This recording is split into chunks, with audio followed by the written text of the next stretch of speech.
Good morning बच्चों, मैं निशा Michael आपकी हिंदी की टीचर आज आपका हिंदी की ऑनलाइन कक्षा में आपका स्वागत करती हूँ। बच्चों, आज हम हिंदी पलाश का पाठ 20 बालक गोपाल इस पाठ को पढ़ेंगे। पाठ 20 बालक गोपाल।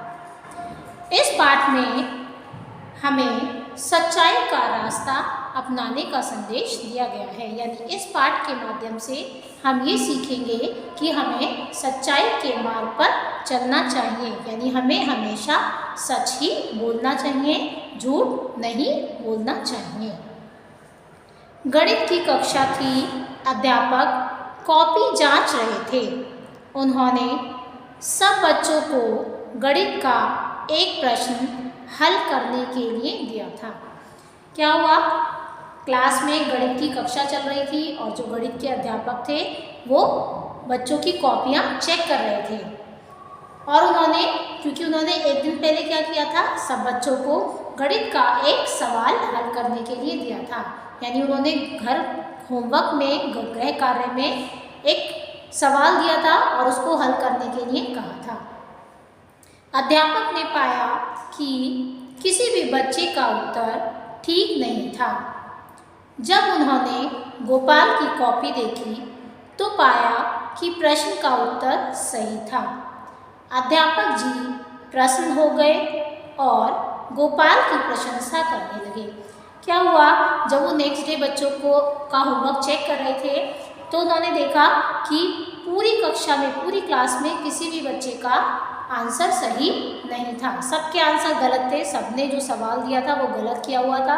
सिर्फ कक्षा में एक बच्चा था, गोपाल, जिसने उस प्रश्न का सही उत्तर किया था। यानी उसका आंसर बिल्कुल सही था। जब अध्यापक ने उसकी कॉपी देखी तो वो बहुत खुश हो गए उसकी कॉपी देखकर, क्योंकि पूरी क्लास में सिर्फ वही अकेला बच्चा था जिसका आंसर सही था। और जब उन्होंने गोपाल का आंसर देखा कि सिर्फ गोपाल का आंसर ठीक है तो वो गोपाल की तारीफ करने लगे। अपनी प्रशंसा सुनकर बालक गोपाल का चेहरा रुआंसा हो गया। रुआंसा यानी रोने जैसा। रुआंसा का अर्थ होता है रोने जैसा। उसकी आंखें डबडबा गईं। अध्यापक ने सोचा कि शायद खुशी से इसकी आंखें डबडबा गई हों। उन्होंने गोपाल को अपने पास बुलाया और उसकी पीठ ठोकने लगे। पर यह क्या, बालक तो फूट फूट कर रोने लगा। जब अध्यापक ने गोपाल को अपने पास बुलाया, उसकी प्रशंसा करने लगे क्योंकि उसका आंसर ठीक था, तो क्या हुआ? जब गोपाल ने सुना कि उसके गणित के अध्यापक उसकी तारीफ कर रहे हैं तो वो उसका चेहरा रोने जैसा हो गया। उसका चेहरा उतर गया और उसका चेहरा एकदम रोने जैसा हो गया और उसकी आंखों डबडबा गई। डबडबाना यानी उसकी आंखों में पानी आने लगा। क्यों? अध्यापक को लगा कि शायद ये खुशी की वजह से हो, ऐसा इसकी आंखों में जो आंसू आ रहे हैं हो सकता है ये खुशी की वजह से हो। और उन्होंने क्या किया? गोपाल को अपने पास बुलाया और उसकी पीठ ठोकने लगे। पीठ ठोकना यानी कि शाबाशी देना। अध्यापक उसको शाबाशी देने लगे कि बहुत अच्छा बेटा, तुमने बहुत अच्छा किया है, तुमने इस सवाल का बिल्कुल सही उत्तर किया है। पर ये क्या, जब अध्यापक उसको शाबाशी दे रहे थे तो वो और ज़ोर ज़ोर से फूट फूट कर रोने लगा। गोपाल और ज़ोर ज़ोर से फूट फूट कर रोने लगा। गोपाल को रोता देखकर अध्यापक हैरान हो गए। तब उन्होंने आश्चर्य से पूछा, बेटा, तुमने तो प्रश्न का उत्तर सही किया है, फिर भला रो क्यों रहे हो? जब गोपाल उनके पास आकर रोने लगा तो अध्यापक ने पूछा कि बेटा, तुमने तो आंसर बिल्कुल ठीक किया है, फिर तुम क्यों रो रहे हो? कि अध्यापक ने उससे उसके रोने की वजह पूछी कि आप क्यों रो रहे हो, क्योंकि आपने तो बिल्कुल सही उत्तर किया है। तो गोपाल ने सुबकते हुए कहा, सुबकना यानी धीरे से रोना, धीरे धीरे रोना।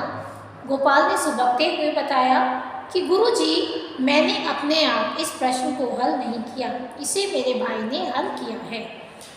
तो गोपाल अध्यापक के पास आकर सुबकने लगा और सुबकते सुबकते उसने बताया कि गुरुजी, मैंने ये जो सवाल आपने दिया था ये मैंने हल नहीं किया, बल्कि इसे मेरे भाई ने किया है। कक्षा के सब बच्चों ने अपनी अपनी सांसें रोक ली थी। सब समझ रहे थे कि आज तो गोपाल को अपने किए की सज़ा अवश्य मिलेगी, उसे खूब मार पड़ेगी।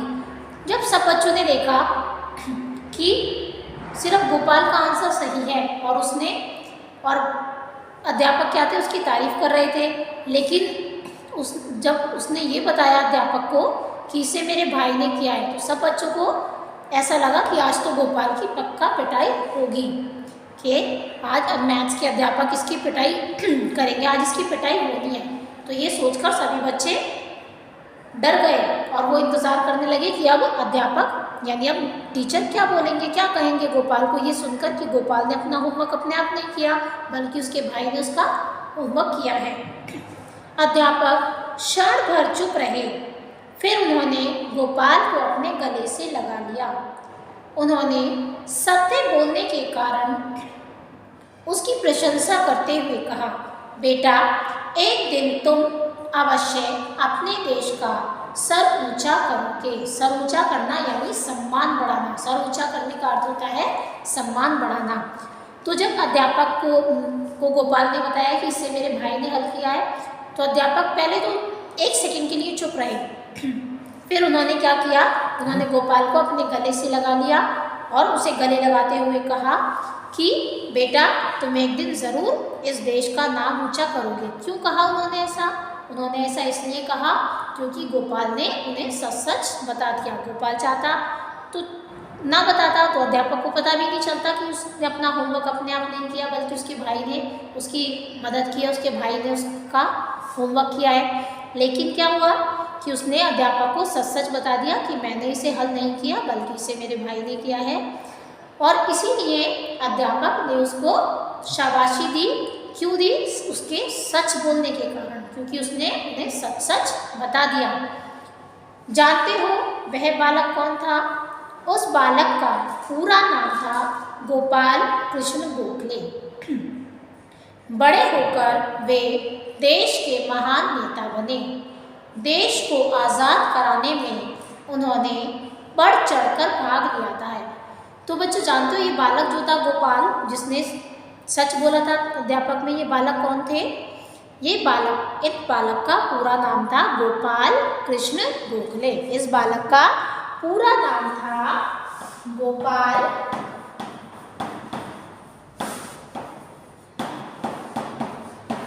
कृष्ण गोखले। इस बालक का पूरा नाम था गोपाल कृष्ण गोखले। और जब ये बड़े हुए तो ये बड़े होकर एक देश के बड़े और महान नेता बने। और देश को आज़ाद कराने में, यानी हमारा देश जो अंग्रेज़ों का गुलाम था, उसको आज़ाद कराने में उन्होंने बढ़ चढ़कर भाग लिया।